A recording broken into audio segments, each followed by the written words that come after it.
dans le prochain épisode de Un si grand soleil.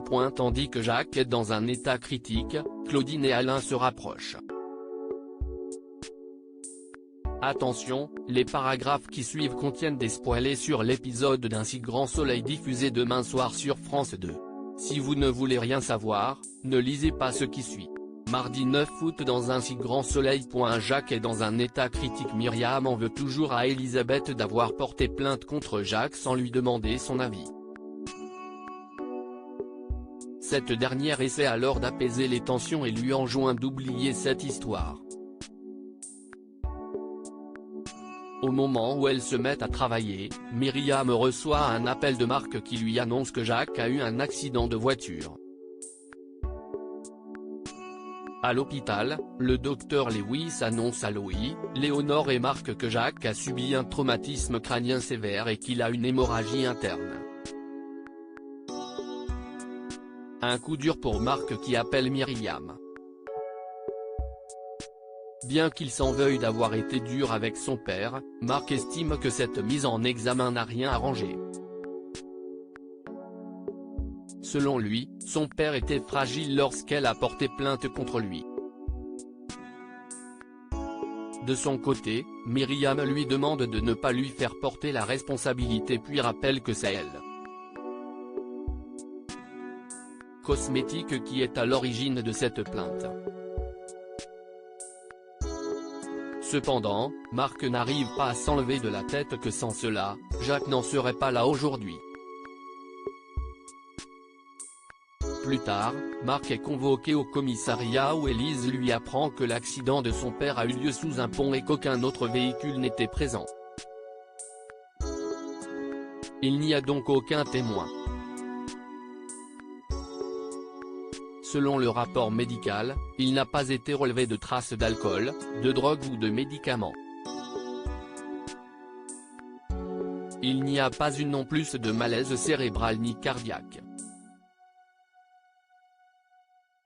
Dans la mesure où rien ne tend vers une altération de ses capacités, la policière envisage que Jacques ait fait une tentative de suicide.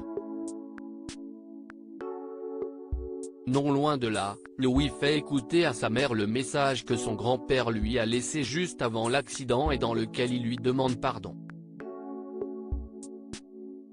En colère, Louis estime que tout ceci est la faute de Myriam. Si elle n'avait pas porté plainte, tout ceci ne serait jamais arrivé.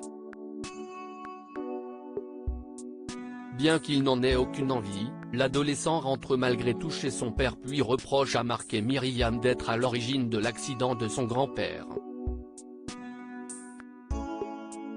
Il lance ensuite qu'il le dégoûte et va même jusqu'à espérer qu'ils n'auront jamais d'enfants. Après avoir pris ses affaires, il quitte la maison.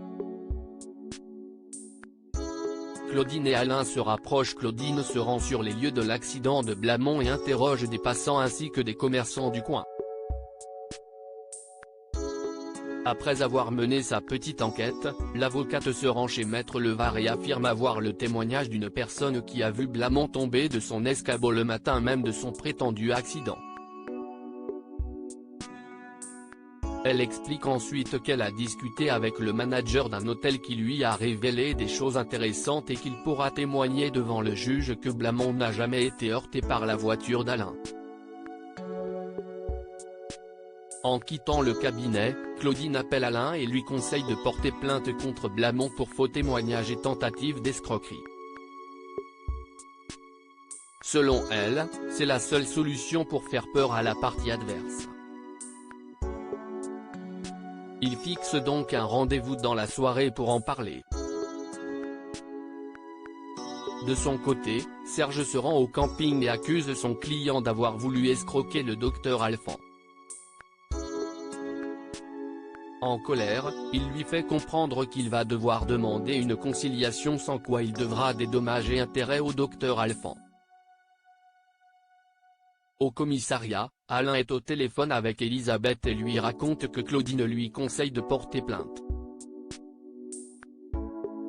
Tandis que la femme d'affaires estime que cela ne sert à rien, Alain pense que c'est une stratégie à adopter s'il veut en finir rapidement avec cette histoire. Seulement, Elisabeth a compris le petit jeu de Claudine. Si elle a confiance en l'homme qu'elle aime, ce n'est pas vraiment le cas de l'avocate. Comme le couple finit par se disputer, elle s'agace puis raccroche. En parallèle, Claudine apprend à Alix qu'elle boit un verre avec Alain dans la soirée et qu'elle se donne 3 semaines pour le convaincre qu'elle est une femme extraordinaire. En fin de journée, Alain et Claudine sont dans un bar et font connaissance au lieu de parler du dossier. Le médecin passe un si bon moment qu'il en oublie le temps qui passe et rentre tard chez lui. Et autant dire qu'Elisabeth n'est pas enchantée.